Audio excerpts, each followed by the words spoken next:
Welcome to the cosmos, a realm so vastly incomprehensible that every human concept of scale and reality instantly crumbles the moment you step beyond our paper-thin atmosphere. From our tiny vantage point on Earth, the night sky appears as a calm, static tapestry of sparkling diamonds. But that serenity is a comforting illusion. Beyond our blue oasis lies a violent, roaring, beautifully orchestrated engine of pure physics, where entire galaxies collide in silent cataclysms, where stars burn with the fury of 1 trillion thermonuclear bombs, and where space-time itself bends, stretches, and tears. Today, we are leaving the familiar warmth of our home planet behind to embark on an unprecedented journey. Today, we will explore the universe as you have never seen it.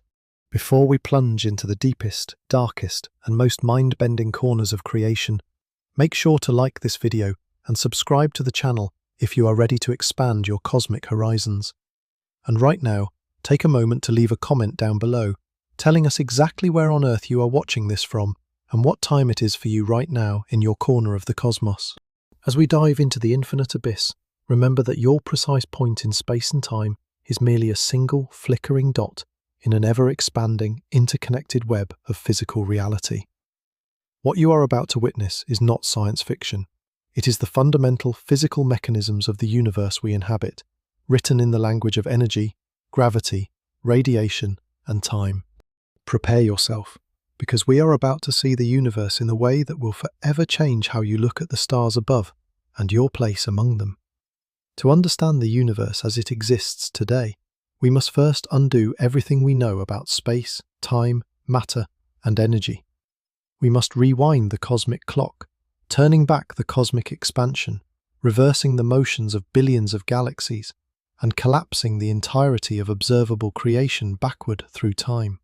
As we travel back through billions of years, galaxies merge into superclusters. Superclusters compress into dense clouds of hot primordial plasma, and the vast voids of empty space shrink out of existence. Finally, roughly 13.8 billion years ago, we arrive at the earliest boundary our current theories can meaningfully describe: the moment of the Big Bang. At this initial moment, the entire observable universe, every galaxy, every star, every atom of hydrogen, carbon, and gold, every photon of light, and space itself, was compressed into a region infinitely smaller than a single subatomic particle. This state, known as a gravitational singularity, represents a point of infinite density, infinite temperature, and infinite space-time curvature. At this extreme boundary, our current mathematical models of physics break down entirely. General relativity, which describes gravity and the large-scale geometry of space, conflicts directly with quantum mechanics, which governs the subatomic world. In this primordial state, all four fundamental forces of nature, gravity, electromagnetism, the strong nuclear force, and the weak nuclear force, existed within a single high-energy unified state. Then, in a moment that defines the beginning of our physical history, the universe began to expand. It is crucial to understand that the Big Bang was not an explosion of matter travelling through pre-existing empty space, as if a cosmic bomb had detonated in a giant dark room. Instead, it was the explosive expansion of space itself. Space itself expanded, and matter evolved within that expanding space-time. During the earliest epoch, known as the Planck epoch, which lasted from time 0 to 10 to the power of -43 seconds, the universe was so small, hot, and dense that quantum gravitational effects dominated everything. We currently possess no complete physical theory to fully describe this fleeting moment. But as the universe expanded, it cooled rapidly, triggering a series of fundamental phase transitions that broke the symmetry of the unified forces. Gravity separated first, followed by the strong nuclear force, releasing an immense amount of potential vacuum energy. This sudden release of energy propelled the cosmos into an extraordinary phase known as cosmic inflation, occurring between 10 to the power of -36 seconds and 10 to the power of -32 seconds after the initial moment. During cosmic inflation, the universe expanded exponentially, doubling in size hundreds of times over a fraction of a second. Space stretched faster than the speed of light. This does not violate Einstein's theory of special relativity, which states that no object or information can travel through space faster than light. Special relativity places no speed limit on the expansion of space itself. Cosmic inflation smoothed out any pre-existing irregularities in the spatial geometry of the cosmos, explaining why the universe today appears remarkably uniform and flat on the grandest scales. Yet inflation also preserved microscopic quantum fluctuations that existed in the fabric of space at that tiny scale. As space stretched violently, these microscopic quantum ripples were stretched into macroscopic density variations across the vast expanse of the early universe. These tiny variations in density, regions that were merely 1 part in 100,000 denser than their surroundings, became the primordial seeds for every cosmic structure that would ever exist. Without those quantum fluctuations stretched by cosmic inflation, the universe would have remained an utterly smooth, featureless soup of particles, unable to form stars, galaxies, planets, or living organisms. At the end of inflation, the immense vacuum energy that drove the expansion decayed, transferring its energy into a superheated, dense sea of fundamental particles. This event, known as reheating, marked the birth of matter. The universe entered the quark-gluon epoch. At temperatures exceeding trillions of degrees, matter could not exist in the form of stable atoms or even protons and neutrons. Instead, the universe was filled with a fiery, exotic fluid composed of elementary particles, quarks, leptons, gluons, and photons, along with their corresponding antimatter counterparts. During these initial moments, matter and antimatter were being created and destroyed in equal, chaotic collisions. Every time a particle collided with its antiparticle, they annihilated each other, converting back into pure energy in the form of high-energy photons. However, a profound and subtle asymmetry existed in the fundamental laws of physics, processes involving charge parity violation. A tiny excess of matter over antimatter survived in the early universe. This minuscule imbalance meant that after all the matter and antimatter annihilated each other in a colossal flash of radiation, a tiny fraction of normal matter survived. Everything we see today, from the grandest superclusters of galaxies to the blood flowing through human veins, is made entirely from that tiny surviving fraction of matter. As the universe continued its relentless expansion, the temperature dropped continuously. Within a microsecond after the initial expansion, the temperature had cooled to roughly 1 trillion kelvins.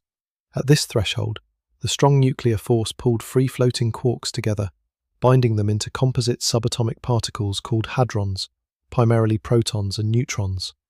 Protons, which are the nuclei of simple hydrogen atoms, became the most dominant heavy particles in the cooling primordial soup. Between 3 minutes and 20 minutes after the beginning, the universe reached the era of Big Bang nucleosynthesis. The temperature and density had dropped to the exact parameters required for nuclear fusion to occur across the entire expanse of space. Protons and neutrons collided with enough kinetic energy to fuse together, forming the lightest atomic nuclei, deuterium, an isotope of hydrogen containing 1 proton and 1 neutron, helium-4, consisting of 2 protons and 2 neutrons, and trace amounts of helium-3 and lithium-7. However, this cosmic nuclear furnace was short-lived. Because space was expanding so rapidly, the density and temperature dropped below the threshold required to sustain nuclear fusion within 20 minutes. This brief era of primordial nucleosynthesis came to an end. The elemental composition of the universe was frozen in place, approximately 75% hydrogen nuclei, 25% helium nuclei, and a minuscule trace of lithium. Not a single heavier element existed yet. There was no carbon, no oxygen, no silicon, no iron. The creation of these heavier elements would have to wait billions of years for the birth and death of the first generations of stars. Even though atomic nuclei now existed, the universe remained completely dark to our modern eyes, bathed in a dense, blinding fog. This era is known as the radiation-dominated era. The universe was filled with free electrons, light nuclei, and photons.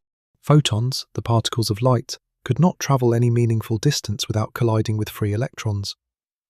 When a photon encountered a free electron, it bounced off instantly in a process called Thomson scattering. Light was trapped in a continuous pinball effect, perpetually deflected in every conceivable direction. As a result, the early universe was an opaque, glowing plasma fog, an ocean of blinding light that could not radiate freely through space. This state of foggy opacity lasted for approximately 380,000 years. As the universe expanded, its volume increased exponentially, stretching the wavelength of radiation and dropping the temperature further. Finally, the cosmic temperature cooled to approximately 3,000 degrees Kelvin. At this critical temperature, an event occurred that changed the cosmos forever: recombination. The thermal energy of the universe fell below the binding energy required to keep electrons detached from atomic nuclei. For the very first time, free electrons slowed down enough to be captured by hydrogen and helium nuclei, forming the first stable electrically neutral atoms in history. With the free electrons suddenly bound inside neutral atoms, the cosmic fog cleared instantaneously. Photons no longer had free electrons to scatter off of. Suddenly, the photons were liberated, escaping into the newly transparent space and travelling in straight lines across the expanding cosmos. This event is known as photon decoupling. Light was released into the universe for the first time, marking the end of the cosmic dark age's initial phase and launching the light on a journey that would span billions of years. That liberated light still exists today. As the universe expanded over the past 13.8 billion years, the fabric of space stretched continuously beneath those ancient photons. As space stretched, the wavelengths of those photons were stretched along with it, shifting them from intense, visible light down through the infrared spectrum and into the microwave region of the electromagnetic spectrum. Today, this ancient relic light is known as the cosmic microwave background radiation. It is the oldest light in the cosmos, a snapshot of the universe when it was just 380,000 years old. It fills every single cubic centimetre of space in all directions with remarkable uniformity, cooled now to a temperature of just 2.725 degrees above absolute zero. When scientists first mapped the cosmic microwave background using advanced space-based observatories, they uncovered something astonishing. Beneath its apparent uniformity lay tiny, subtle temperature fluctuations, variations of merely a few microkelvins. These fluctuations are the direct thermal signatures of those original quantum ripples created during cosmic inflation. The slightly denser regions in the cosmic microwave background map represent areas where gravity would slowly pull primordial gas together over billions of years, eventually igniting the very first stars and assembling the intricate cosmic web of galaxies we observe today. By measuring the cosmic microwave background, astrophysicists can calculate the precise age, geometry, and composition of our universe. The cosmic microwave background acts as the ultimate cosmic fingerprint, proving beyond a shadow of a doubt that our cosmos had a dynamic, fiery beginning, expanding from an incomprehensibly hot, dense origin into the majestic, evolving expanse we inhabit today. If you were to zoom out far beyond the scale of individual stars, solar systems, and even entire galaxies, the universe would reveal its ultimate, grand architecture. At this cosmic vantage point, spanning hundreds of millions of light-years, space no longer appears as an assortment of random, isolated island universes scattered across a dark void. Instead, the universe manifests as a vast, interconnected, three-dimensional tapestry known as the cosmic web. The cosmic web is the largest coherent structure in existence, a colossal scaffold that defines the large-scale geometry of our universe. It consists of billions of luminous strands composed of gas and dense galaxy clusters, all woven together around titanic, empty regions of space. To truly understand this structural masterpiece, one must look beneath the visible light of stars and examine the primary architectural force that shaped it: dark matter. During the immediate aftermath of the Big Bang, long before the first star ignited, dark matter was already laying the foundation of the cosmos. Unlike normal baryonic matter, the protons, neutrons, and electrons that make up planets, stars, and human beings, dark matter does not absorb, reflect, or emit light or any other form of electromagnetic radiation. It is entirely invisible to traditional astronomical instruments. However, dark matter possesses mass, which means it interacts through the force of gravity. Because dark matter does not interact with radiation, It was unimpeded by the intense photon pressure that filled the early universe. While normal matter was continuously pushed around by light before recombination, dark matter began clumping together under its own gravitational influence almost immediately after cosmic inflation ended. It aggregated into immense invisible gravitational wells, forming a network of complex, sprawling halos and elongated filaments across the rapidly expanding space. When the universe cooled and normal matter finally decoupled from radiation, it found itself suspended within a pre-existing landscape of dark matter gravity. Guided by the gravitational pulls of these dark matter structures, normal gas, primarily hydrogen and helium, was pulled into these invisible channels. Over hundreds of millions of years, vast quantities of gas flowed along these cosmic highways, pooling at the intersections where dark matter density was highest. This process transformed the primordial universe into a distinct network-like pattern. Today, the cosmic web is divided into 4 major structural components: nodes, filaments, walls, and voids. At the heart of the cosmic web are the nodes. These are the densest, most gravitationally intense regions in the entire cosmos, located at the intersections where multiple cosmic filaments meet. Nodes are home to massive galaxy clusters containing hundreds or even thousands of individual galaxies, bound tightly together by gravity and submerged in superheated, X-ray emitting gas. Within these giant gravitational traps, galaxies constantly interact, merge and transform, driving some of the most energetic phenomena in the modern universe. Connecting these dense nodes are the cosmic filaments, the structural highways of the universe. Filaments are long, narrow bridges made of dark matter, hot, diffuse gas, and chains of aligned galaxies. These filaments can span tens of millions of light-years across space. They act as cosmic pipelines, continuously feeding pristine gas and smaller dwarf galaxies directly into the hyperdense nodes at their ends. The galaxies embedded along these filaments do not drift randomly. They are bound to these invisible tracks, moving in coordinated streams governed by the cosmic gravitational landscape. Surrounding these dense filaments are cosmic walls, also referred to as sheets. These are broader, flatter, two-dimensional distributions of matter that represent a transitional stage in cosmic collapse. Galaxies within these sheets are spread thin, forming vast two-dimensional arrays that separate the dense regions from the vast, empty spaces beyond. And then, dominating the overwhelming majority of the volume of the universe, are the voids. Cosmic voids are immense, nearly spherical expanses of emptiness that lie between the filaments and nodes of the cosmic web. These voids are incomprehensibly enormous, often ranging from 30 million to over 300 million light-years in diameter. If you were to travel into the center of a major cosmic void, you would find yourself in a region of space so sparse that it defies human comprehension. In a cosmic void, the density of matter drops to less than 10% of the universal average. While a typical galaxy cluster packs thousands of galaxies into a relatively small volume, a void can stretch for hundreds of millions of light-years while containing only a handful of isolated, starved dwarf galaxies. Matter within these voids was stripped away during the early history of the cosmos, pulled outward by the stronger gravitational attraction of the surrounding filaments and nodes. Because voids are largely depleted of matter, they are the quietest, most undisturbed environments in existence. Within these vast abysses, space expands completely unhindered by the local gravitational forces that hold galaxies together. As a result, cosmic voids provide astronomers with a pristine, natural laboratory for studying dark energy, the mysterious pressure that accelerates the expansion of the universe, free from the chaotic gravitational noise of dense galactic environments.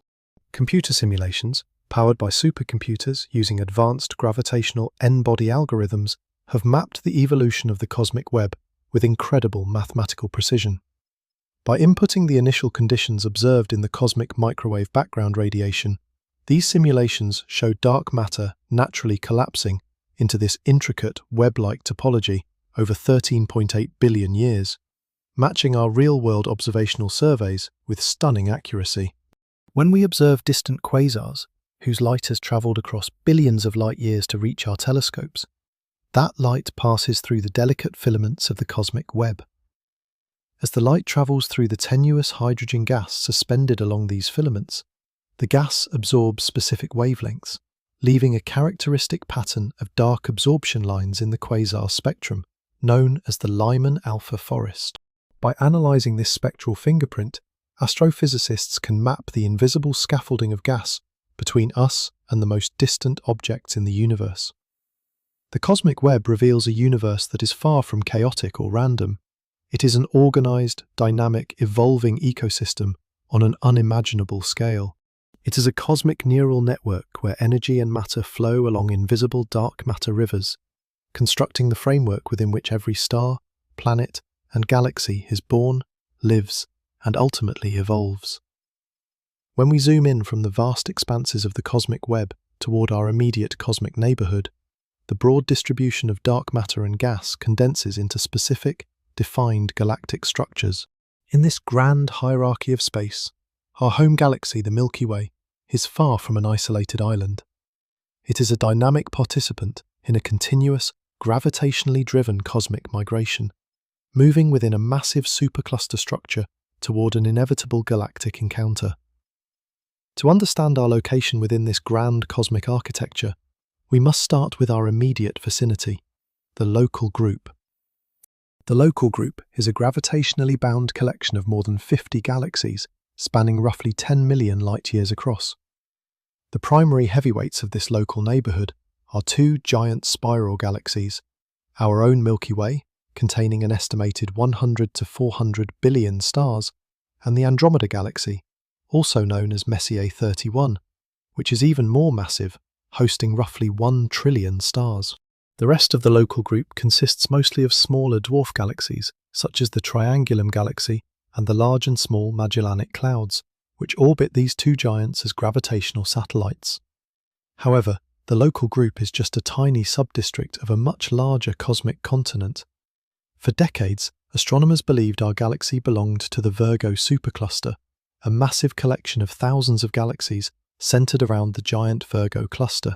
But groundbreaking galactic velocity mapping has revealed a far more vast and intricate structure. By measuring the peculiar velocities of galaxies, their individual movements relative to the uniform expansion of the universe, astrophysicists uncovered the existence of Laniakea. Laniakea, a name derived from Hawaiian meaning immense heaven, is our true home supercluster. Spanning over 500 million light-years and containing the mass of 100,000 trillion suns, Laniakea is a colossal watershed of galaxies. Within Laniakea, more than 100,000 galaxies are not merely drifting randomly, they are flowing along gravitational pathways like streams feeding into a vast river basin. All these galaxies, including our own Milky Way and the entire local group, are being pulled across space toward a dense, invisible gravitational center called the Great Attractor.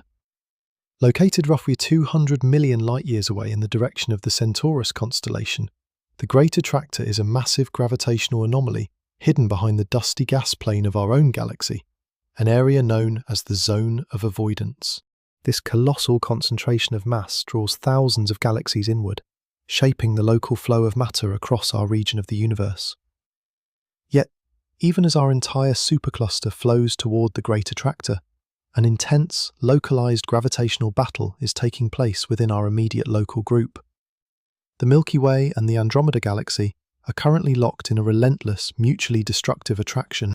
Separated by approximately 2.5 million light-years of space, the Milky Way and Andromeda are approaching each other at an astounding velocity of roughly 110 kilometers per second, or nearly 250,000 miles per hour. Driven by their mutual gravitational pull, these two titanic stellar cities are hurtling toward a violent cosmic collision that will reshape our region of space forever. Calculations derived from high-precision space telescope measurements show that this collision is unavoidable. In approximately 4 to 5 billion years, the Milky Way and Andromeda will experience their first close pass. As the two galaxies plunge into each other, the immense gravitational tidal forces will distort their beautiful spiral structures. Long glowing tidal tails of gas and millions of stars will be stripped away, hurled hundreds of thousands of light-years out into intergalactic space. Despite the chaotic scale of this galactic collision, direct collisions between individual stars will be exceedingly rare. Space within a galaxy is overwhelmingly empty. Stars are separated by vast abysses. If our Sun were the size of a ping-pong ball in New York, the nearest star, Proxima Centauri, would be another ping-pong ball, located hundreds of miles away in Chicago. Because of these immense distances, stars will simply pass through the vast gaps between one another, like ghosts. However, the gas clouds within the two galaxies will tell a completely different story. The giant molecular clouds of hydrogen gas colliding at millions of miles per hour will compress violently upon impact. This colossal compression will spark a massive galaxy-wide starburst event. Billions of new, luminous stars will ignite simultaneously across the merging system, lighting up the nocturnal sky in a dazzling display of cosmic fireworks. This intense burst of star formation will consume vast reserves of hydrogen gas, while the supermassive black holes lurking at the centres of both galaxies, Sagittarius A star at the centre of the Milky Way and an even more massive black hole at the core of Andromeda, will draw closer together. As these two gravitational leviathans sink toward the centre of the newly merged system, they will begin orbiting one another in a tightening spiral, churning up surrounding matter and emitting powerful jets of radiation as active galactic nuclei. Eventually, the two supermassive black holes will merge into a single immense central black hole, releasing a powerful burst of gravitational waves that will ripple through the fabric of spacetime across billions of light years. Over the course of 2 to 3 billion years following the initial collision, the violent gravitational turbulence will subside. The distinct, elegant spiral arms of both the Milky Way and Andromeda will be completely erased. In their place, a single, gigantic elliptical galaxy will remain. A smooth, featureless, football-shaped swarm of billions of older, redder stars. Astronomers have already named this future mega-galaxy Milkomeda. For any future observers remaining on worlds within this new galaxy, the night sky will look fundamentally different. The familiar milky band of stars spanning the dark will be gone, replaced by a dense, bright spherical glow of ancient stars surrounding the core. Furthermore, as the accelerated expansion of the universe continues to push distant galaxies beyond our cosmic horizon, Milkomeda will eventually stand virtually alone in an increasingly isolated local universe, a giant monument born from the collision of two stellar giants. Across the vast expanses of galaxies, stars are the engine rooms of cosmic evolution. They are not eternal, unchanging beacons of light. They are dynamic, thermodynamic engines born from cold gas, powered by nuclear physics, and driven by an unrelenting battle against their own gravity. The birth, life, and death of stars represent the fundamental process by which the universe transforms raw, simple elements into the complex building blocks necessary for chemistry, planets, and life itself. The journey begins deep inside giant molecular clouds. These are cold, dense regions of intergalactic and interstellar space, composed primarily of molecular hydrogen gas, helium, and microscopic particles of cosmic dust. Stretching across tens to hundreds of light years, these cosmic nurseries remain dark and freezing, with temperatures dropping to merely 10 to 30 degrees above absolute zero.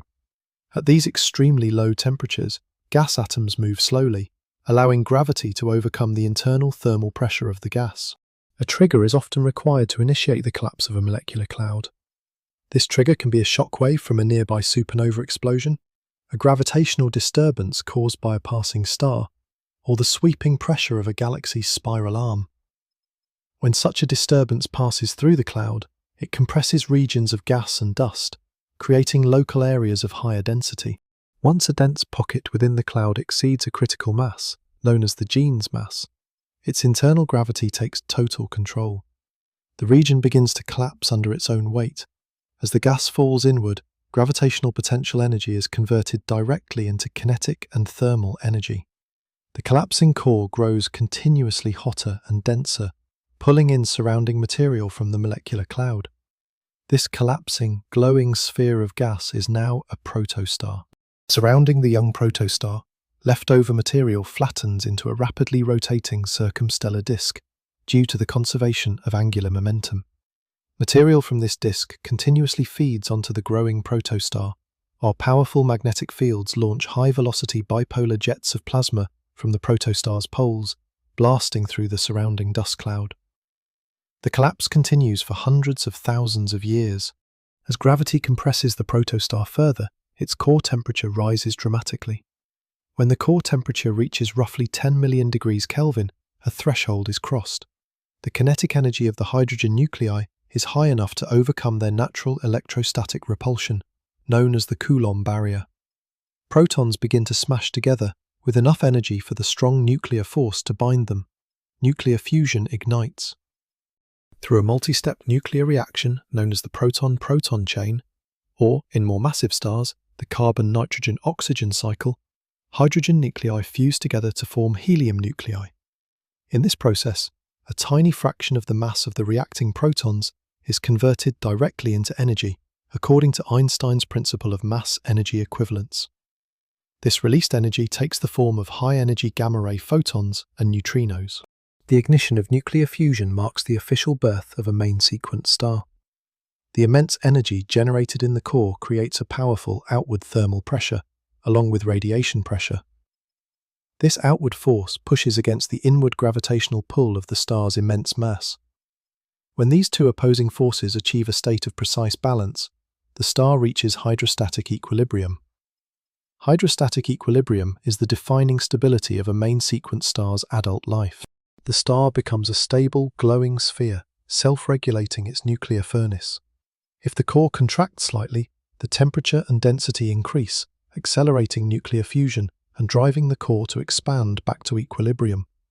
If the core expands, it cools, slowing fusion rates and allowing gravity to pull it back in. Our Sun is currently in this stable main sequence phase, where it has remained for nearly 5 billion years and will continue for another 5 billion. The duration of a star's main sequence life is dictated entirely by its initial mass. Paradoxically, the most massive stars burn through their fuel supplies the fastest.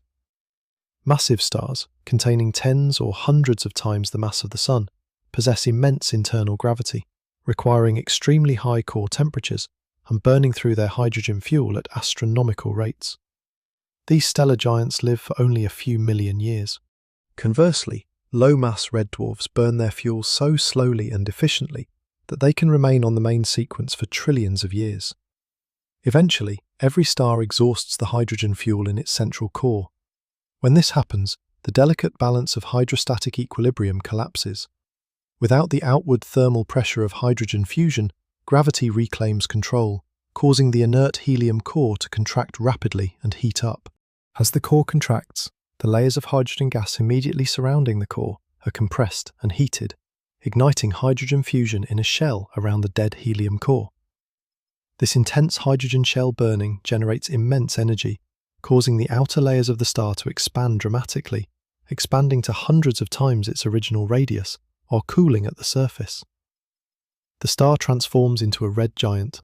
When our Sun becomes a red giant in approximately 5 billion years, its expanding outer envelope will engulf the inner terrestrial planets, including Mercury, Venus, and likely Earth, baking their surfaces into desolate, molten landscapes. Inside the red giant, the contracting helium core continues to increase in temperature and density. For stars like our Sun, when the core temperature reaches roughly 100 million degrees Kelvin, helium nuclei begin to fuse in a process known as the triple alpha process. In this nuclear reaction, 3 helium nuclei fuse together to form a carbon nucleus. Subsequent fusion of a carbon nucleus with another helium nucleus creates an oxygen nucleus. For a brief period, the star finds a new, temporary equilibrium, burning helium into carbon and oxygen in its core, surrounded by a hydrogen-burning shell. But helium fuel burns far less efficiently and much faster than hydrogen. Within a few 100 million years, core helium is completely exhausted, leaving behind an inert core composed of carbon and oxygen. What happens next depends entirely on the mass of the star. For low to intermediate mass stars, those with masses up to roughly 8 times the mass of the Sun, the core never reaches the temperatures of hundreds of millions of degrees Kelvin required to fuse carbon and oxygen. The carbon-oxygen core contracts under gravity until it is halted by a quantum mechanical phenomenon known as electron degeneracy pressure. According to the Pauli exclusion principle, no 2 identical electrons can occupy the same quantum state simultaneously. When gravity squeezes electrons together beyond a certain limit, a powerful quantum outward pressure arises, stopping further gravitational collapse independent of temperature. Unable to ignite carbon fusion, the red giant undergoes a series of unstable thermal pulsations. Powerful stellar winds blow off the outer, loosely bound envelope of gas, hurling massive clouds of carbon, oxygen, nitrogen, and hydrogen back into interstellar space. This expanding, glowing shell of ejected gas forms a planetary nebula, a beautiful, glowing cosmic bubble. At the center of the planetary nebula lies the exposed, dying core, a white dwarf. A white dwarf is an intensely hot, dense stellar object, roughly the size of Earth, but containing the mass of the Sun. Possessing no internal fuel source to sustain fusion, a white dwarf slowly cools over hundreds of billions of years, eventually fading into a cold, dark black dwarf. However, for massive stars, those exceeding 8 solar masses, the story ends in dramatic fashion. Because of their immense mass, gravitational collapse generates enough pressure and heat to raise core temperatures beyond 600 million degrees Kelvin, igniting carbon fusion. Massive stars become red supergiants. They progress through successive, increasingly rapid stages of nuclear fusion, building an onion-like layer of nuclear-burning shells around the core. Carbon fuses into neon, neon fuses into oxygen, oxygen fuses into silicon, and silicon fuses into sulfur and iron. Each successive fusion stage yields less energy and lasts for a shorter period. While hydrogen fusion lasted millions of years, silicon fusion at the core is completed in a matter of days. Eventually, the massive star develops an inert core composed entirely of iron. Iron represents the ultimate thermodynamic dead end for stellar fusion. Fusing elements lighter than iron releases net nuclear binding energy. However, fusing iron atoms absorbs energy rather than releasing it. When the iron core forms, nuclear fusion stops completely at the center of the star. There is no longer any outward pressure to fight against the massive weight of the star's outer layers. Hydrostatic equilibrium is lost forever. Gravity wins completely and instantaneously. In less than a single second, the iron core collapses under its own immense weight. The gravity is so extreme that electrons are forced directly into protons, fusing to form neutrons and neutrinos in a process called electron capture. The core collapses from a sphere larger than the Earth down to a dense ball of pure neutrons just 20 kilometers in diameter. Once the core is compressed to nuclear density, neutron degeneracy pressure stops the collapse abruptly. The infalling outer layers of the star crash into this solid neutron core at a quarter of the speed of light and bounce off violently. This bounce, combined with an intense flood of neutrinos escaping from the core, creates a colossal shockwave that tears through the star. The massive star explodes in a catastrophic supernova, a stellar explosion so luminous that it briefly outshines an entire galaxy of billions of stars, releasing as much energy in a few seconds as our Sun will emit over its entire 10 billion year lifespan. During the blinding fury of a supernova, the extreme temperatures and vast fluxes of neutrons enable rapid neutron capture nucleosynthesis, the R process. Protons and neutrons are forced together to forge elements heavier than iron, such as gold, platinum, uranium, and thorium. Every supernova explosion blasts tons of heavy elements, carbon, oxygen, silicon, iron, and precious metals, out into interstellar space at thousands of miles per second. These enriched cosmic debris clouds mix with nearby hydrogen gas, seeding future stellar nurseries with the heavy chemistry required to build rocky planets, atmospheres, oceans, and life. Every single atom of carbon in your DNA, every atom of oxygen you breathe, and every atom of iron in your blood was forged inside the fiery nuclear furnaces of ancient dying stars and scattered across the galaxy by their violent deaths. We are, in the most literal scientific sense, made of stardust. When a massive star perishes in the violent cataclysm of a core collapse supernova, its outer layers are violently blown into the cosmic void, leaving behind a core compressed into states of matter so exotic and extreme that they stretch the boundaries of physics. What remains is a stellar remnant, a dead cosmic artifact where gravity has crushed normal atomic structure out of existence. Among these remnants, neutron stars represent the most extreme, high-density manifestations of solid matter found anywhere in the observable universe. To understand the extraordinary nature of a neutron star, one must consider its scale and density. A typical neutron star packs a mass of roughly 1.4 to 2 times that of our Sun into a sphere spanning merely 20 kilometers or roughly 12 miles in diameter, a region small enough to fit comfortably within the boundaries of a modern earthly city. Within this tiny sphere, matter is squeezed to densities that defy human imagination. A single cubic centimetre of neutron star material, an amount roughly equivalent to the size of a sugar cube, would weigh approximately 600 million tons on Earth, roughly equivalent to the combined weight of every single human being on our planet.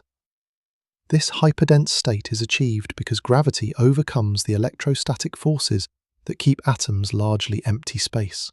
During the initial core collapse of the progenitor star, the gravitational compression becomes so immense that electrons are crushed directly into atomic nuclei, merging with protons to form neutrons and releasing a flood of neutrinos.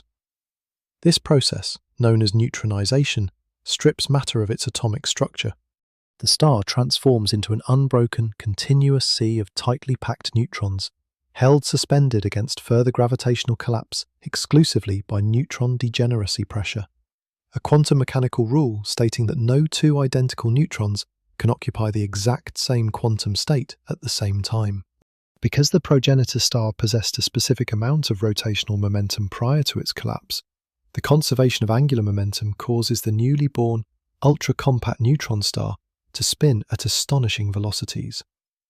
Just as a figure skater spins dramatically faster when drawing their arms tightly toward their body, the contraction of a stellar core from hundreds of thousands of miles across down to a 12-mile sphere accelerates its rotation to mind-boggling speeds. Freshly formed neutron stars can rotate dozens, hundreds, or even over 700 times per second. Their equators rip through space at a significant fraction of the speed of light. This blinding rotational kinetic energy drives one of the most remarkable phenomena in observational astronomy: pulsars. As the original star collapses, its magnetic field is also compressed and concentrated into an extraordinarily small surface area. This magnetic field, amplified by billions of times, becomes anchored to the rapidly spinning neutron star. The intense magnetic fields funnel charged particles toward the star's magnetic poles, accelerating them to ultra-relativistic speeds and generating intense, highly directional beams of electromagnetic radiation, spanning radio waves, visible light, X-rays, and gamma rays. Because the magnetic axis of a neutron star is frequently misaligned with its rotational axis, these intense beams of light sweep through space like a cosmic lighthouse beam as the star rotates. If Earth happens to lie directly in the path of one of these sweeping radiation beams, space telescopes and radio observatories detect rapid, rhythmic pulses of energy with clockwork precision. The first pulsar, discovered in 1967 by Jocelyn Bell Burnell, pulsed with such unnatural, unwavering regularity that it was initially designated as a potential signal from an extraterrestrial civilization, before its true astrophysical nature as a rapidly rotating neutron star was realized. While all neutron stars possess formidable magnetic fields, a specialized and terrifying class of these stellar remnants takes magnetic force to the absolute physical limit: magnetars. Magnetars are born under specific, ultra-turbulent rotational conditions that trigger an internal dynamo effect, amplifying the star's magnetic field to unprecedented levels. The magnetic field of a magnetar can reach intensities of up to 100 billion teslas, roughly 1,000 trillion times stronger than the magnetic field of Earth, and tens of thousands of times stronger than any typical pulsar. The magnetic forces surrounding a magnetar are so powerful that they actively warp the physical properties of surrounding space. At these field strengths, the vacuum itself becomes double refracting. Light photons are split in two, and the electron shells of normal atoms are stretched into razor-thin, needle-like shapes, completely disrupting normal chemical bonding. If a human being were to approach within 600 miles of a magnetar, its magnetic field would instantly tear apart the molecular structure of their body, dissolving all biochemical bonds at the atomic level. The internal structure of these magnetic beasts is equally chaotic. A magnetar consists of a solid, crystalline outer crust made of iron nuclei submerged in a sea of relativistic electrons, resting above a superfluid, superconducting neutron core. As the hyper-intense magnetic fields twist and migrate through the star's interior, they exert immense mechanical stress on the solid outer crust. When the stress exceeds the physical strength of the iron lattice, the crust snaps violently in an event known as a starquake. A starquake on a magnetar releases a staggering amount of energy. The sudden fracturing of the crust shifts the anchoring points of the magnetic field, releasing a high-energy flash of hard X-rays and gamma radiation. In 2004, a giant flare from the magnetar SGR 1806-20, located 50,000 light-years away on the far side of our galaxy, struck Earth's upper atmosphere. In less than a tenth of a second, this single starquake released more energy than our Sun emits in 100,000 years. Despite its vast distance, the radiation burst ionized Earth's upper atmosphere and temporarily saturated scientific satellite detectors across the solar system. Beyond pulsars and magnetars, neutron stars also play a critical role in enrichment processes through binary collisions. When two neutron stars orbit each other in a close binary system, they continuously lose orbital energy by radiating gravitational waves, ripples in the fabric of space-time predicted by general relativity. Over hundreds of millions of years, the two dead stars spiral inward toward an inevitable high-velocity merger. When these two hyperdense stellar corpses finally collide, they trigger a catastrophic cosmic event known as a killer nova. The collision shreds vast amounts of ultra-dense neutron matter, hurling it outward into space.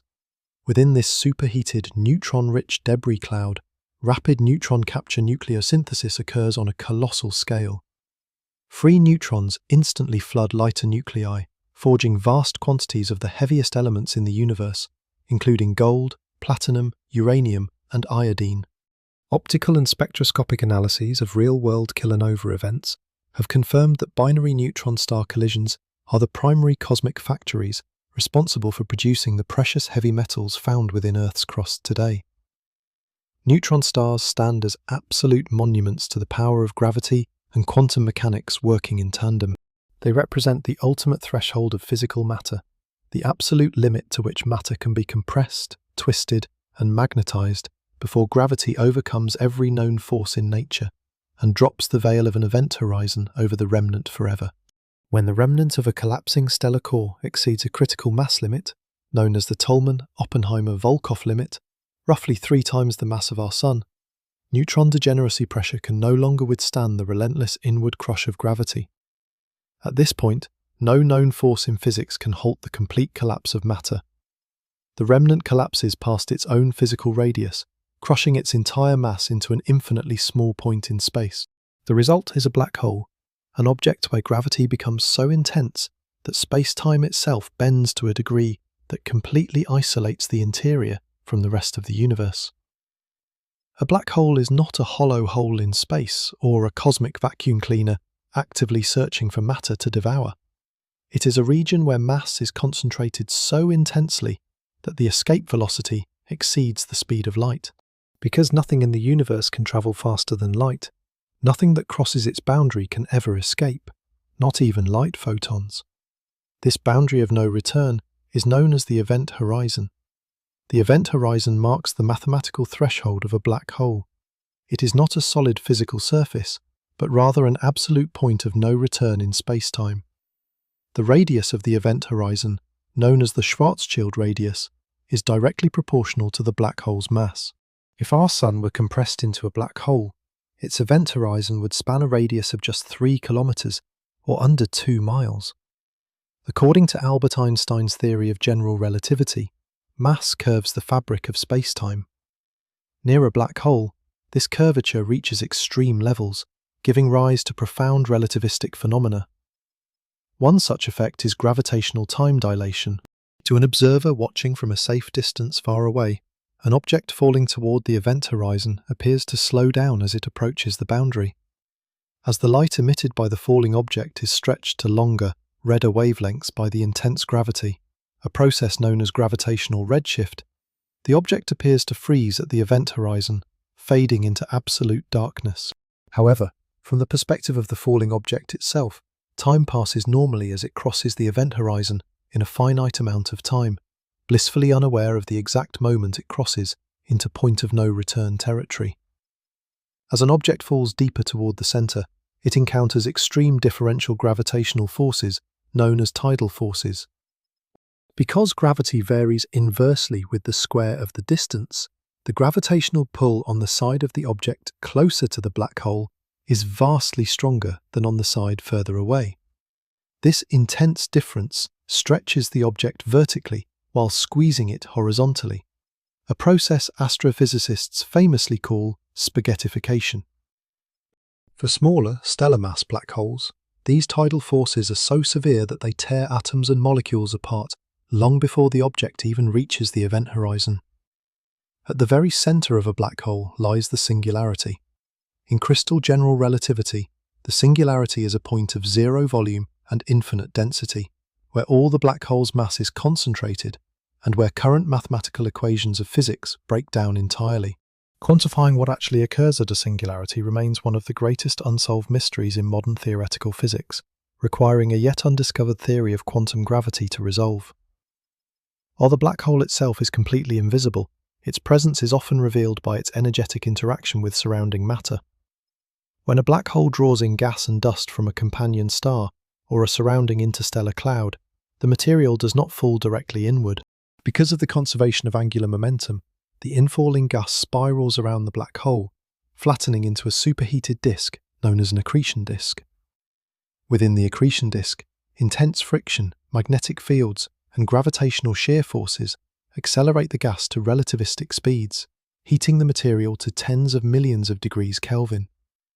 The accretion disk glows brilliantly, releasing immense amounts of radiation, primarily in the form of high-energy X-rays. In many cases, twisted magnetic fields near the inner edge of the accretion disk channel a fraction of this infalling matter away from the event horizon, launching it outward in narrow, relativistic jets that blast across space at near-light speeds. Beyond stellar mass black holes, which form from the deaths of individual giant stars, lies a far more massive class of gravitational monsters, supermassive black holes. These leviathans contain masses ranging from hundreds of thousands to tens of billions of times the mass of our Sun, and they reside at the centers of nearly all large galaxies, including our own Milky Way, home to Sagittarius A star. In the early universe, these supermassive black holes drove the most luminous and energetic phenomena ever observed, quasars, short for quasi-stellar radio sources. During the young ages of the cosmos, when galaxies were packed with pristine gas and frequent galactic collisions fed vast quantities of material into central black holes, these supermassive cores ignited as active galactic nuclei. The accretion disks of ancient quasars shone with a blinding luminosity, emitting thousands of times more light than an entire galaxy of hundreds of billions of stars combined. Light from these distant quasars has travelled across billions of light-years, allowing modern astronomers to view supermassive black holes actively growing when the universe was in its infancy. How these supermassive black holes grew to such immense scales so quickly in the early universe remains an active area of astrophysical investigation. Hypotheses suggest they may have formed from the direct collapse of gigantic primordial gas clouds, or through the rapid merging of early stellar mass black holes, combined with hyper-efficient accretion rates during the initial epochs of cosmic history. In addition to their light-swallowing nature, black holes are not entirely eternal. In 1974, theoretical physicist Stephen Hawking demonstrated through quantum field theory in curved spacetime that black holes should emit a faint form of thermal radiation, now known as Hawking radiation. Near the event horizon, quantum fluctuations spontaneously produce virtual particle-antiparticle pairs. Occasionally, one particle falls into the black hole while the other escapes into space. To conserve total energy, the black hole absorbs a particle with negative energy, causing the black hole to slowly lose mass. For stellar and supermassive black holes, the rate of Hawking radiation is mind-bogglingly slow, far lower than the background temperature of the universe today.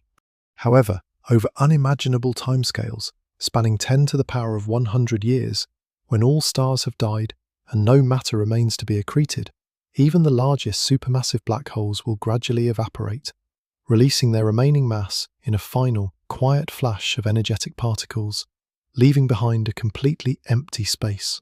Black holes stand as the ultimate paradox of nature. Simple in their physical parameters, defined only by mass, charge, and spin, yet hiding the deepest structural secrets of space, time, and gravity behind an impenetrable horizon. Everything we have ever touched, seen, or measured across the expanse of the cosmos, from the iron in our blood to the scorching plasma of massive stars, accounts for a tiny fraction of what actually exists. The visible matter that forms planets, moons, nebulas, and hundreds of billions of galaxies makes up merely 5% of the total mass-energy budget of the universe. The remaining 95% belongs to a shadowy, unobservable realm. The majority of the mass residing in the cosmos is completely invisible, non-luminous, and mysterious. It is known as dark matter, a substance that occupies roughly 27% of the universe and acts as the indispensable gravitational glue keeping the cosmic architecture intact. Dark matter does not absorb, reflect, refract, or emit any form of electromagnetic radiation. It is entirely transparent to gamma rays, X-rays, visible light, infrared, and radio waves. Telescopes tuned to every conceivable frequency of light look directly through it as if it were not there. It does not interact via the electromagnetic force, meaning it cannot form atoms, molecules, or solid physical structures in the traditional sense. It passes through normal matter without making physical contact, flowing through our planet, our buildings, and our bodies continuously without leaving a trace. Yet, despite its ghost-like refusal to interact with light or chemical matter, dark matter possesses mass. Because it possesses mass, it exerts a relentless gravitational force, shaping the universe on the grandest scales imaginable. The historical evidence for this invisible mass began accumulating in the early 20th century. In the 1930s, Swiss astronomer Fritz Zwicky observed the Coma cluster, a massive concentration of thousands of galaxies bound together by gravity. By measuring the velocities of individual galaxies orbiting within the cluster, Zwicky applied classical Newtonian mechanics to estimate the total mass required to keep those high-speed galaxies locked in orbit. He then compared this dynamically calculated mass with the visible mass estimated from the combined light of all the stars in the cluster. The result was a profound shock. The galaxies were moving far too fast. Based on the visible mass alone, the gravitational pull of the cluster was vastly insufficient to hold the system together. The high-speed galaxies should have flown apart into intergalactic space billions of years ago. Zwicky concluded that an enormous quantity of unseen mass, which he called dark matter, must be lurking within the cluster, providing the extra gravitational pull needed to hold the galaxies together. Decades later, American astronomer Vera Rubin, along with Kent Ford, provided definitive, undeniable proof of dark matter by studying the internal dynamics of individual spiral galaxies. Rubin measured the galactic rotation curves of spiral galaxies like Andromeda, plotting the orbital speeds of stars and gas clouds as a function of their distance from the galactic center.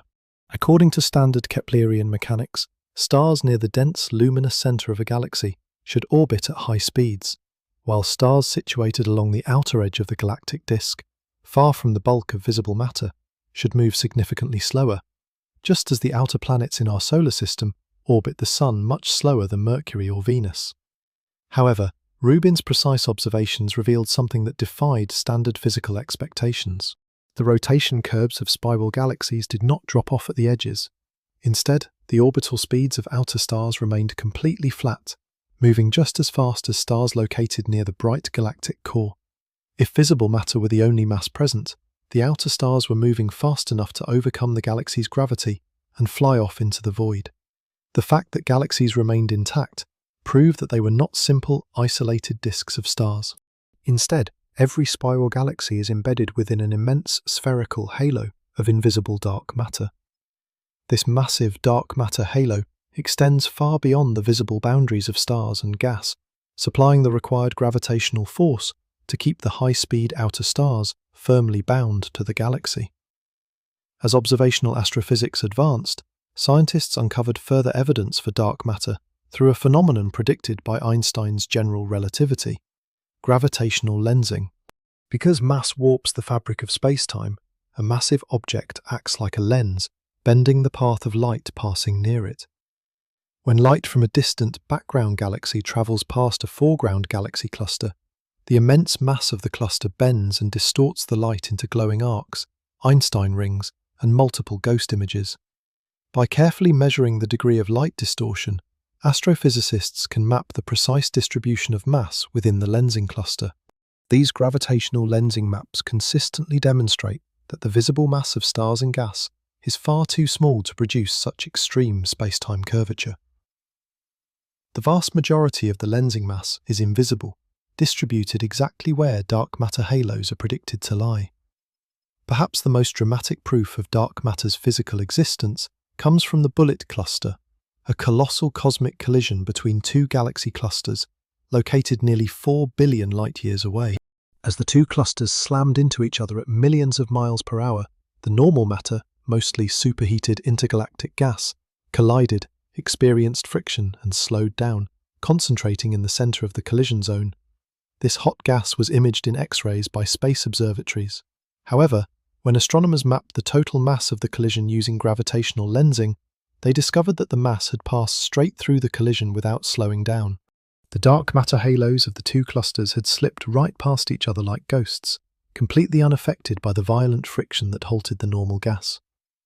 This clear separation between visible matter and gravitational mass provided direct observational evidence that dark matter is a distinct physical entity, completely separate from normal gas and plasma. Despite these overwhelming observational proofs, the fundamental particle nature of dark matter remains one of the greatest mysteries in modern science. Theoretical physicists have proposed several candidate particles, most notably weakly interacting massive particles, or WIMPs. These hypothetical subatomic particles would possess significant mass, but interact only through gravity and the weak nuclear force. Other theories propose extremely light hypothetical particles called axions, or primordial black holes created in the initial fractions of a second following the Big Bang. Deep underground laboratories, buried beneath miles of solid rock to shield delicate sensors from cosmic rays, utilize ultra-sensitive liquid xenon detectors in continuous attempts to register a direct collision between a dark matter particle and normal matter.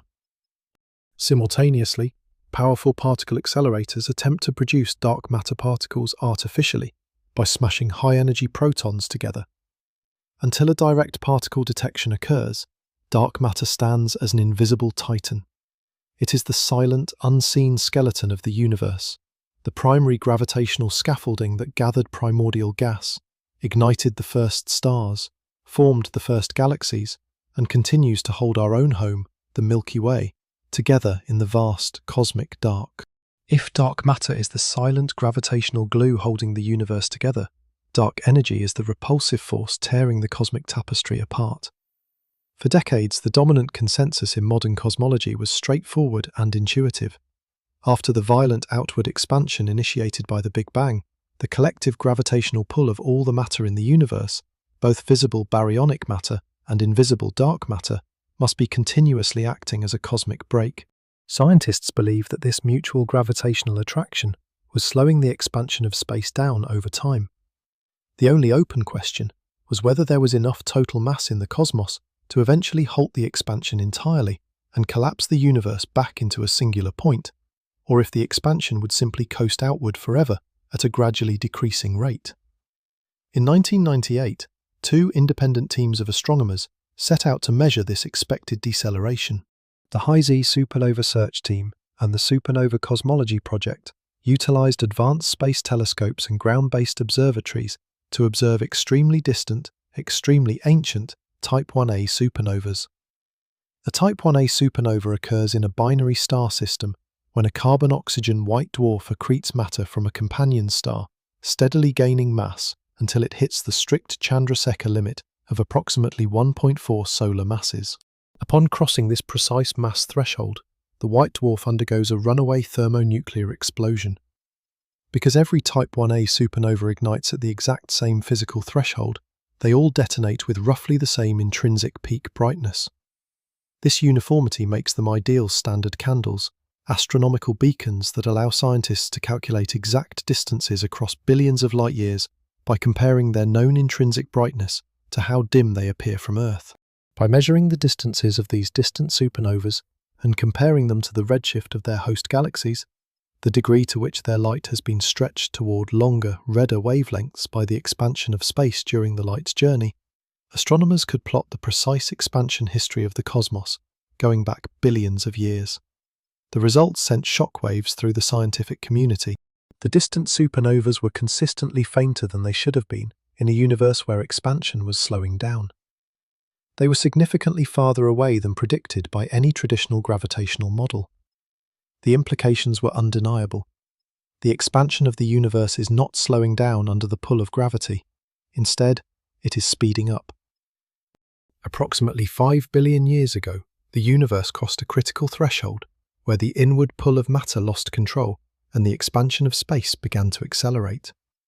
To explain this mind-bending phenomenon, cosmologists resurrected a mathematical concept first proposed by Albert Einstein in 1917, the cosmological constant. Einstein had originally inserted this mathematical factor into his field equations of general relativity as a repulsive force to balance gravity and keep the universe static, a move he later famously called his greatest mistake after Edwin Hubble proved the universe was expanding. However, modern observations revealed that space possesses an intrinsic, repulsive energy density that behaves mathematically just like Einstein's cosmological constant. This mysterious force is known today as dark energy. Unlike matter or radiation, which dilutes and becomes less dense as the volume of space expands, dark energy is a fundamental property of space itself. As space expands, the density of dark energy remains completely constant per unit volume. As the universe grows larger, more space is created, and with more space comes more dark energy.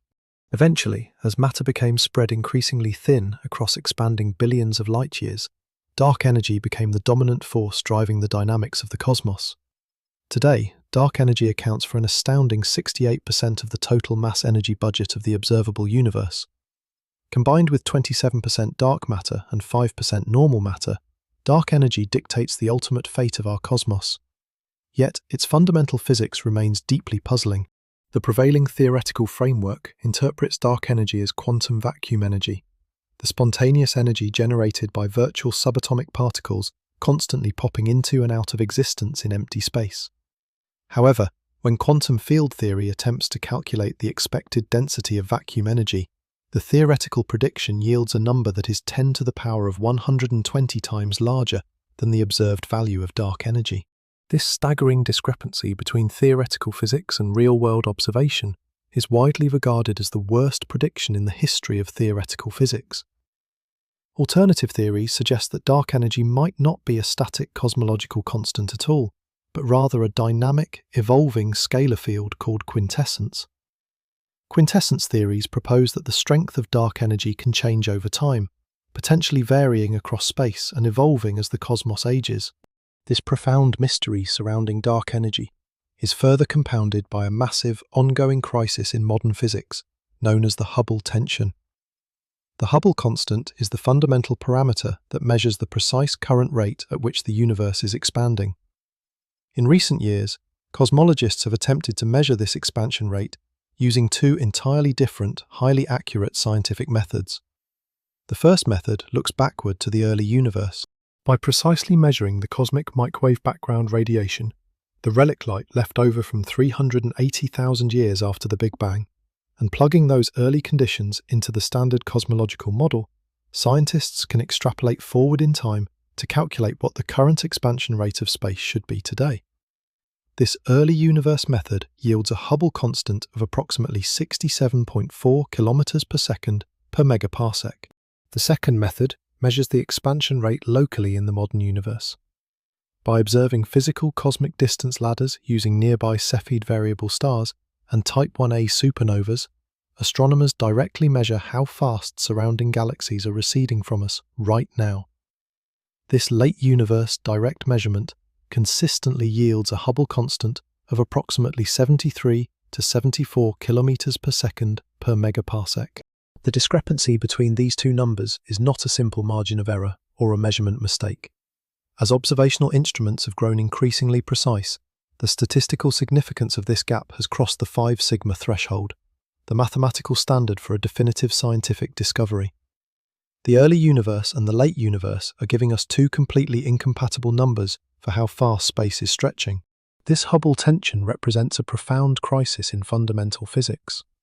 It strongly suggests that our current standard cosmological model is incomplete. Somewhere in our understanding of physics, a crucial piece of the puzzle is missing. Whether it points toward exotic new physics in the early universe, an evolving form of dark energy that changes over cosmic time, or an incomplete understanding of how gravity behaves on cosmic scales, dark energy and the Hubble tension stand together at the bleeding edge of modern science, proving that our journey to understand the true nature of reality has only just begun. For thousands of years, humanity looked up at the night sky and wondered if our solar system was unique. For centuries, the prevailing belief was that the architecture of our celestial backyard, rocky terrestrial planets nestled close to a central star, flanked by giant gas worlds in cold, distant orbits, was the universal template for planetary systems. However, the discovery of exoplanets, worlds orbiting stars beyond our Sun, shattered these anthropocentric assumptions. The galaxy is teeming with extraordinary, bizarre, and diverse planetary architectures that challenge our fundamental understanding of planetary formation and dynamics. The search for exoplanets transitioned from speculative science to empirical reality in the 1990s. Early detection relied primarily on the radial velocity method, also known as Doppler spectroscopy. As a planet orbits a star, it does not orbit the star's exact center. Rather, both the planet and the star orbit their shared center of mass. The gravitational tug of the orbiting planet causes the star to wobble slightly in space. This subtle movement periodically shifts the star's light spectrum toward blue as it moves toward Earth, and toward red as it moves away. By measuring these minute Doppler shifts, astronomers can deduce the presence, orbital period, and minimum mass of unseen planets. Later, space-based observatories transformed exoplanetary science using the transit method.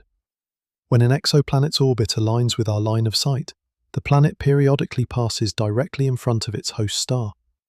This transit creates a subtle, temporary dip in the star's brightness. By carefully measuring this light curve, astrophysicists can calculate the planet's physical size, orbital distance, and inclination. The vast data gathered by transiting planet surveys proved that planets are not rare anomalies. On average, every star in the Milky Way hosts at least one planet, populating our galaxy with hundreds of billions of alien worlds.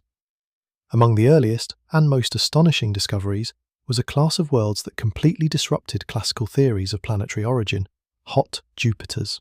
A hot Jupiter is a gas giant planet with a mass similar to or greater than Jupiter, but orbiting extraordinarily close to its host star. While Jupiter takes nearly 12 Earth years to complete a single orbit around the Sun at a distance of hundreds of millions of miles, a hot Jupiter orbits its star at a distance of just a few million miles, completing a full year in a matter of days or even hours. In these extreme orbits, hot Jupiters are subjected to relentless stellar radiation. Surface temperatures soar to thousands of degrees Kelvin, roasting their upper atmospheres, inflating their gas envelopes to puffy proportions, and driving powerful, planetary-scale winds.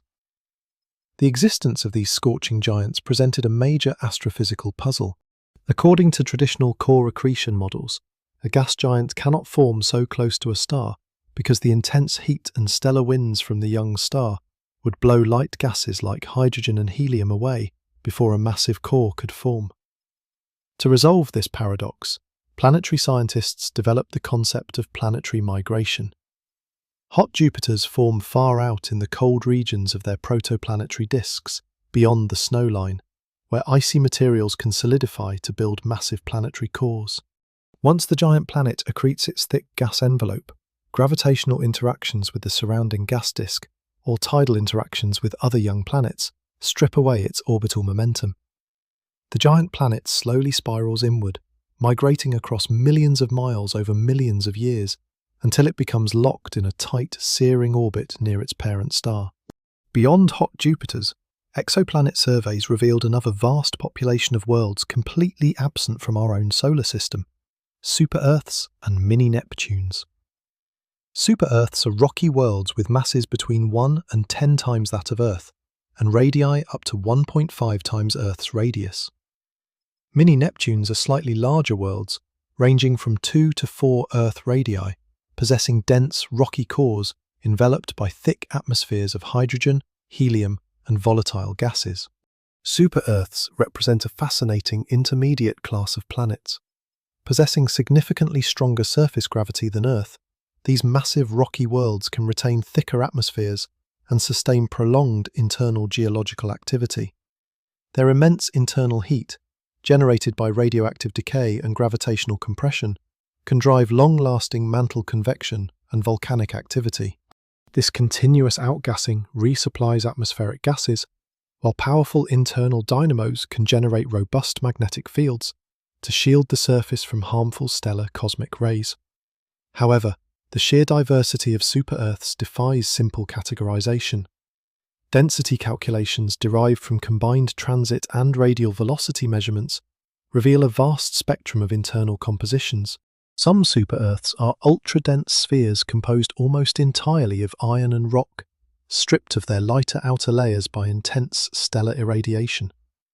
Others are ocean worlds, planets where a deep global water layer, hundreds of miles thick, completely covers a rocky core, with pressures at the bottom so extreme that water is compressed into exotic solid phases like Ice 7. Furthermore, exoplanet discoveries have revealed systems orbiting red dwarf stars, also known as M-dwarfs. Red dwarfs are the most common stars in the universe, making up over 75% of the stellar population in the Milky Way. Because red dwarfs burn their nuclear fuel at an extremely low rate, they live for trillions of years and possess small habitable zones, the circumstellar region where temperatures allow liquid water to exist on a planet's surface.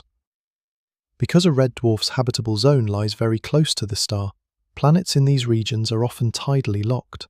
Just as the Moon always shows the same face to Earth, a tidally locked planet takes the exact same time to rotate on its axis as it does to complete one orbit around its star. One hemisphere experiences permanent, blazing daylight, while the other is locked in perpetual, freezing night. The atmospheric dynamics of such worlds are extreme, featuring fierce atmospheric circulation patterns that continuously transport heat from the permanent day side to the frozen night side. These exotic discoveries prove that our solar system is merely one specific variation among countless planetary configurations across the cosmos.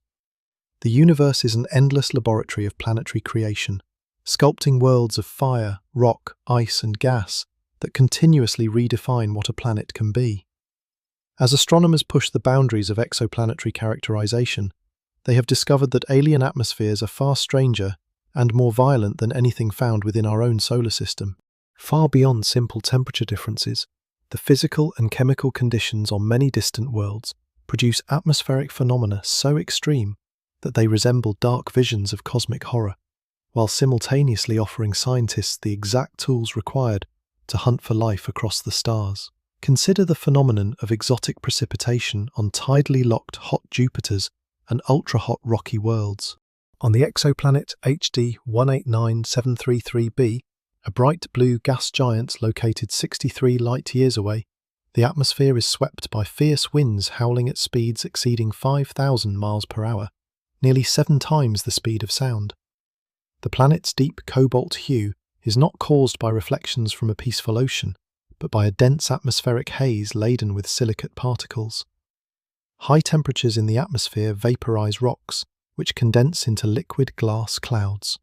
As these silicate clouds drift toward the cooler regions, the supersonic winds drive a brutal, continuous rain of molten glass that falls sideways across the atmosphere at extreme velocities. On even hotter worlds, such as the ultra-hot Jupiter WASP-76b, temperatures on the permanent daylight side exceed 2,400 degrees Kelvin. This heat is intense enough to break diatomic molecules apart and vaporize heavy metals. On the day side of WASP-76b, liquid iron evaporates into gas and is carried by powerful atmospheric thermal currents toward the night side. As the vaporized iron crosses the terminator line into the cooler, unlit hemisphere, where temperatures drop sharply, the iron gas condenses into liquid drops. The result is a night sky that literally rains liquid iron onto the dark hemisphere of the planet. On worlds like giant rocky exoplanets orbiting extremely close to their stars, the entire surface can be transformed into an ocean of molten rock, where the atmosphere itself is composed of vaporized sodium, silicon monoxide, and iron. Clouds on these planets are not formed from water vapor, but from liquid titanium oxide, aluminium oxide, and vaporized iron.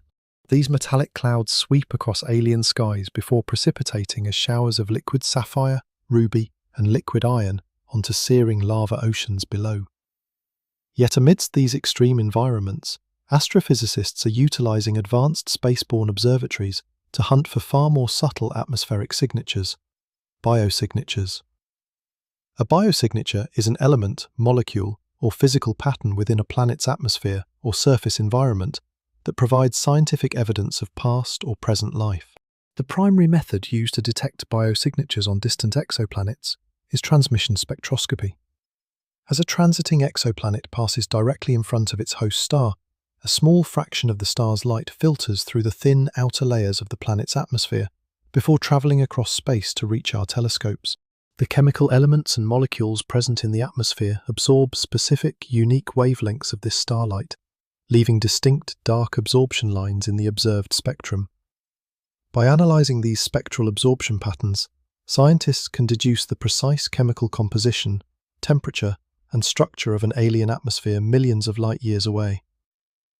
Among the chemical species targeted by astrobiologists, water vapor is the primary prerequisite. Water is the universal solvent necessary for carbon-based organic chemistry, facilitating the molecular reactions that build complex biological structures. Detecting water vapor in the atmosphere of a rocky world located within its star's habitable zone is the first crucial step toward establishing habitability. However, water alone does not prove the existence of life. Astronomers actively search for atmospheric chemical disequilibrium, a state where two or more chemical species exist together in proportions that could not be maintained by natural geological or photochemical processes alone. On Earth, our atmosphere exists in a profound state of chemical disequilibrium driven entirely by biological activity. One of the key indicators of biological disequilibrium is the simultaneous presence of oxygen, or its photochemical byproduct, ozone, and methane. Oxygen is an extraordinarily reactive gas that rapidly binds with surface minerals and other gases. Without continuous replenishment, free oxygen would vanish from Earth's atmosphere in a short geological time frame. The abundant oxygen in our air is generated continuously by photosynthetic organisms like plants and cyanobacteria. Methane, similarly, is destroyed rapidly in the presence of oxygen and sunlight. On Earth, the vast majority of atmospheric methane is produced by biological activity, including methanogenic microbes living in anaerobic environments. If transmission spectroscopy detects both oxygen and methane coexisting in a rocky exoplanet's atmosphere, it indicates that both gases are being actively, continuously produced at high rates. Unless an exotic, non-biological geological process can explain the phenomenon, such a chemical pairing serves as a compelling potential biosignature.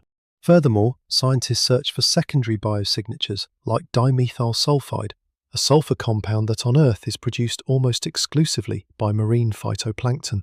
The detection of molecules like carbon dioxide, methane, water vapor, and nitrogen in specific non-equilibrium ratios allows astrobiologists to construct detailed photochemical models of alien environments, systematically ruling out non-biological sources such as volcanic outgassing, solar wind stripping, or impacts from comets. Space observatories equipped with advanced infrared spectrographs, alongside planned megatelescopes on Earth using advanced coronagraphs to block out blinding starlight, are actively scanning nearby terrestrial worlds.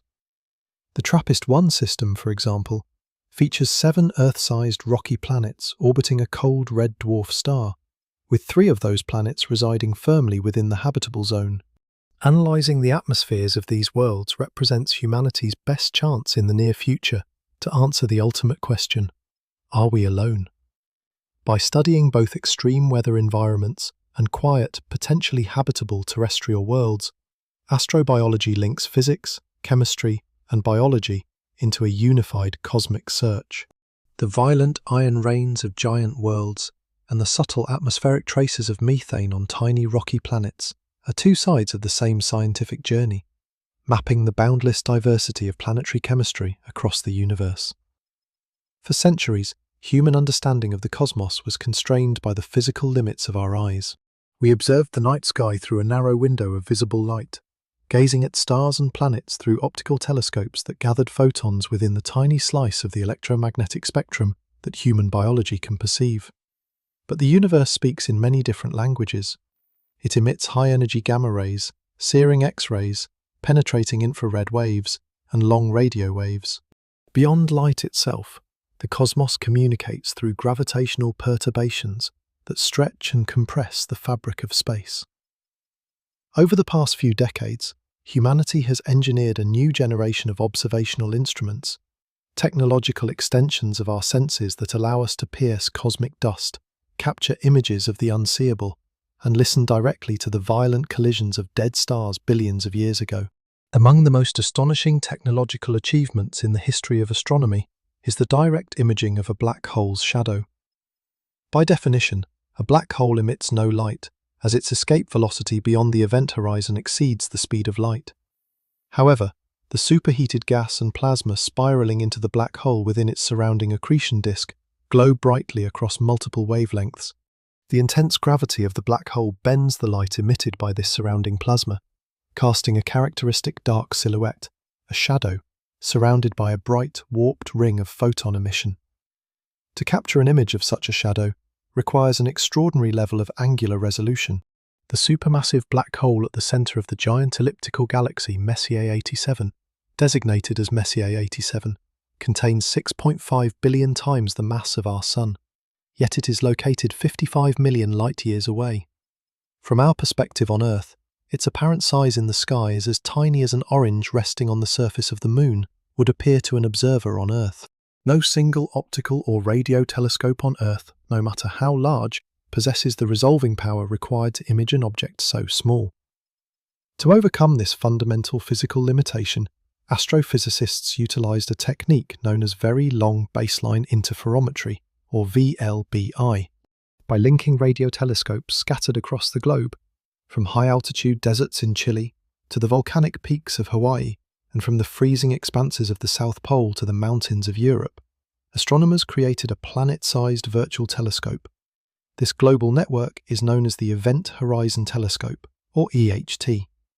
The mechanics of VLBI require extreme precision. Each radio observatory in the EHT array points toward the target simultaneously, recording the arrival of incoming millimeter-wavelength radio signals. Because the individual observatories are separated by thousands of miles, the incoming radio waves arrive at each dish at slightly different times. To synchronize these signals, each telescope station uses an atomic hydrogen maser clock, capable of measuring time with a precision of 1 second every 100 million years. The vast volumes of petabytes of data collected at each station were stored on high-performance hard drives and physically flown to central supercomputing facilities at the Max Planck Institute for Radio Astronomy and the MIT Haystack Observatory. There, specialized correlation supercomputers combined the petabytes of signals using complex algorithms to correct for atmospheric distortions and fill in the gaps between the scattered telescopes. In April 2019, the Event Horizon Telescope collaboration presented the world with the first direct image of a black hole, a glowing asymmetric ring of light surrounding a dark central void, the shadow of the supermassive black hole at the core of Messier 87. 3 years later, in May 2022, the team achieved another historic milestone by revealing the first image of Sagittarius A star, the supermassive black hole lurking at the center of our own Milky Way galaxy. These historic images provided direct empirical confirmation of Einstein's general theory of relativity under the most extreme gravitational conditions in the universe. While radio interferometry allowed humanity to see the shadows of black holes, an entirely new astronomical frontier was opened by learning to feel the vibrations of space itself. Gravitational wave astronomy. In 1915, Albert Einstein predicted that accelerating massive objects would create ripples in the curvature of space-time that propagate outward across the universe at the speed of light, analogous to ripples spreading across the surface of a pond when a stone is dropped. However, because space-time is extraordinarily stiff, these gravitational waves are mind-bogglingly weak. Einstein believed that human technology would never possess the sensitivity required to detect them. A century later, the Laser Interferometer Gravitational Wave Observatory proved that prediction wrong. The observatory consists of two facilities located thousands of miles apart in Hanford, Washington, and Livingston, Louisiana. Each facility features a massive L-shaped vacuum chamber with two perpendicular arms, each extending 4 kilometers or 2.5 miles in length. To detect a passing gravitational wave, the observatory utilizes laser interferometry. A powerful laser beam is split in two at the corner of the L-shaped vacuum system. The two beams travel down the perpendicular 4-kilometer arms, bounce off ultra-pure high-precision mirrors suspended at the ends, and travel back to merge at a central photodetector. Under normal conditions, the lengths of the two arms are set so that the crests of the light waves from one arm align perfectly with the troughs from the other, cancelling each other out completely in destructive interference, resulting in no light reaching the detector. When a gravitational wave passes through Earth, it distorts space itself. It stretches space along one arm while simultaneously compressing space along the perpendicular arm. This subtle distortion changes the relative distance the laser beams must travel.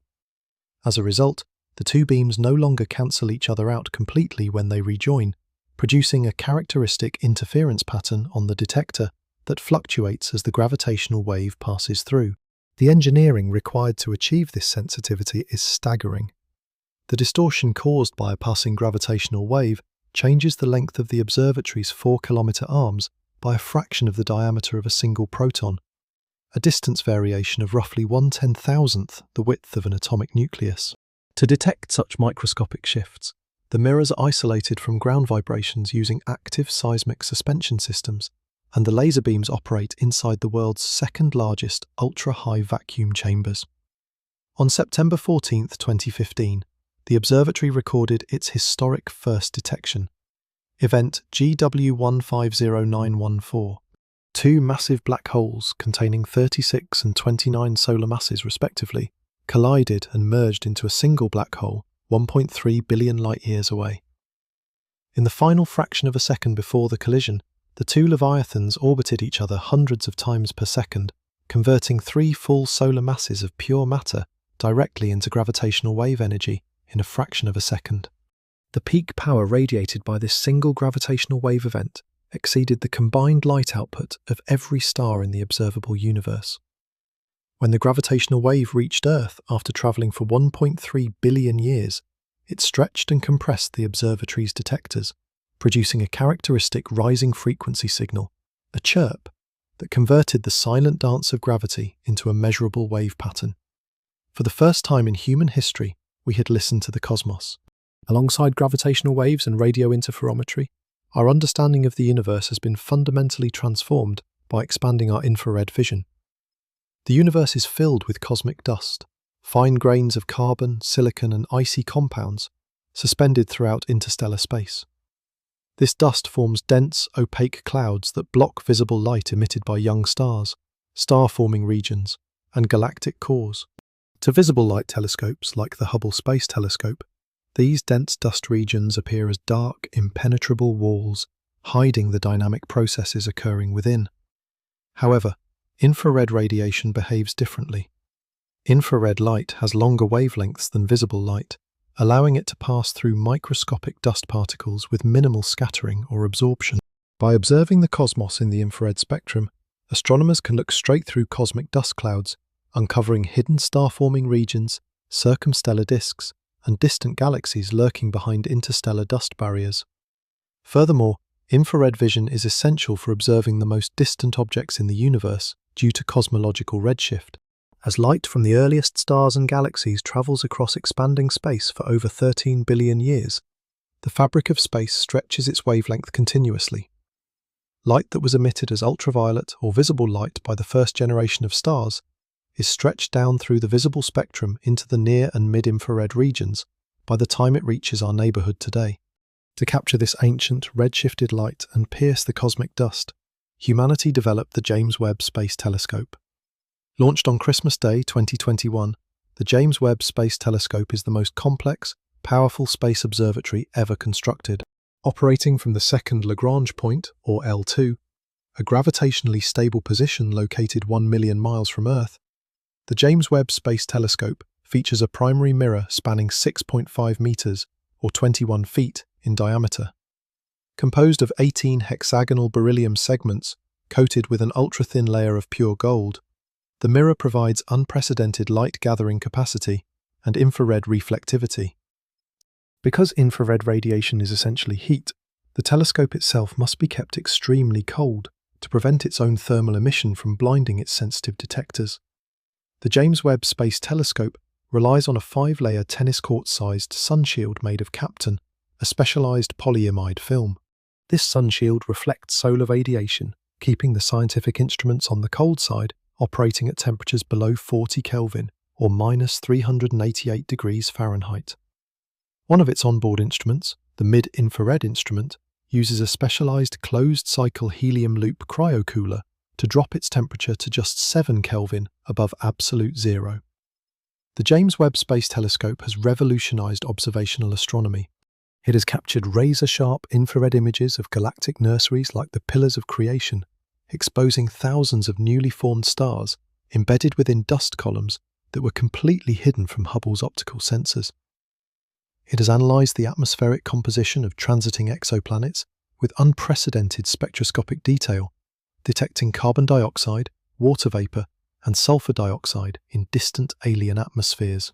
Most impressively, the James Webb Space Telescope has peered back to the very dawn of time, detecting galaxies that existed merely 300 million years after the Big Bang. These ultra-distant galaxies are unexpectedly bright and mature, challenging existing theoretical models of early galactic assembly and star formation dynamics. Through planet-sized radio arrays, kilometre-long laser interferometers, and space-borne infrared eyes, humanity has broken free from the biological limits of human sight. We no longer merely look at the sky, we analyse its spectrum, measure its curvature, and sense the ripples of its spacetime, building a comprehensive multi-messenger view of the cosmos as it truly exists. Time is an unyielding arrow, and the universe, for all its immense complexity, is bound by fundamental thermodynamic laws that dictate an inevitable conclusion.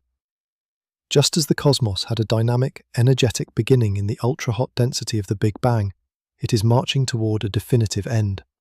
The ultimate destiny of everything that exists, every star, galaxy, planet, atom, and quantum field, depends on the physical interplay between the gravitational pull of matter and the relentless, accelerating expansion driven by dark energy.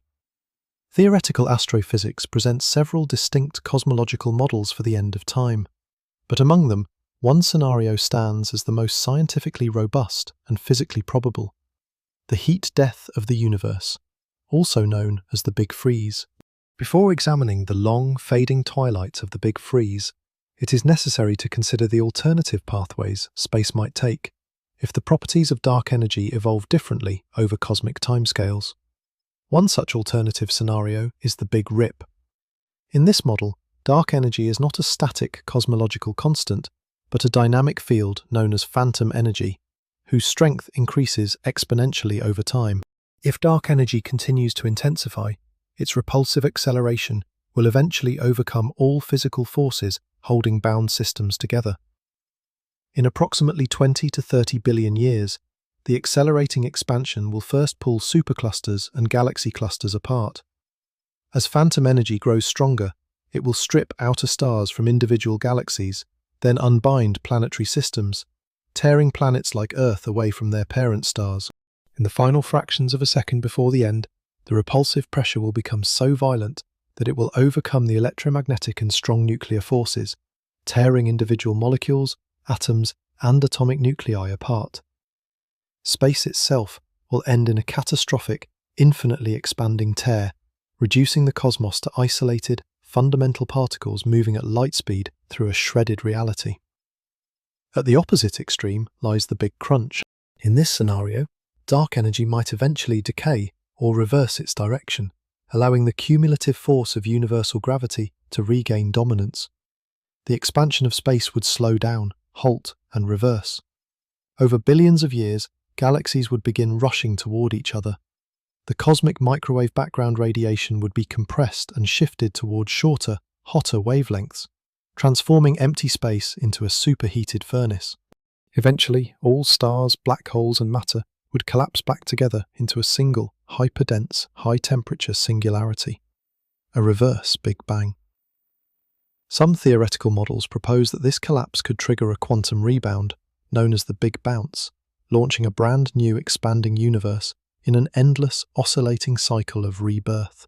However, current observational data from deep space observatories and precision cosmological surveys strongly favour the third scenario, a universe dominated by a static cosmological constant where dark energy drives a perpetual, relentless expansion.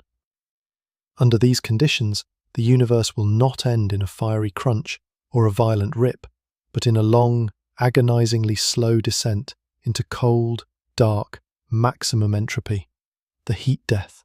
The concept of heat death is rooted in the second law of thermodynamics, which states that the total entropy, a measure of disorder and unusable thermal energy, in an isolated system must always increase over time. Energy naturally flows from regions of high concentration to regions of lower concentration. Work can only be performed, and dynamic processes like star formation and life can only occur when temperature gradients exist. In an expanding universe, energy is continuously dispersed across ever larger volumes of space. Eventually, the cosmos will exhaust its thermodynamic energy gradients, reaching a state of maximum entropy known as thermodynamic equilibrium, where no usable energy remains to drive physical processes. To visualize the timeline of the heat death, astrophysicists divide the future of the universe into distinct cosmic eras.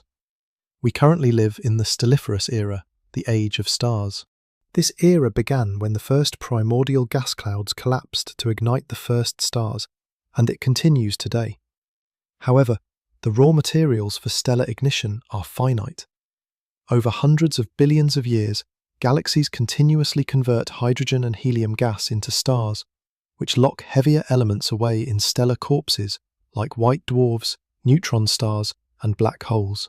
In approximately 100 trillion years, the last reserves of interstellar hydrogen gas will be completely exhausted. The final generation of low-mass red dwarf stars, the longest-lived stars in the universe, will slowly burn through their remaining fuel and fade into cold, inert black dwarfs. One by one, the lights of the universe will go out. The night sky will turn completely pitch black. The stelliferous era will end, giving way to the degenerate era.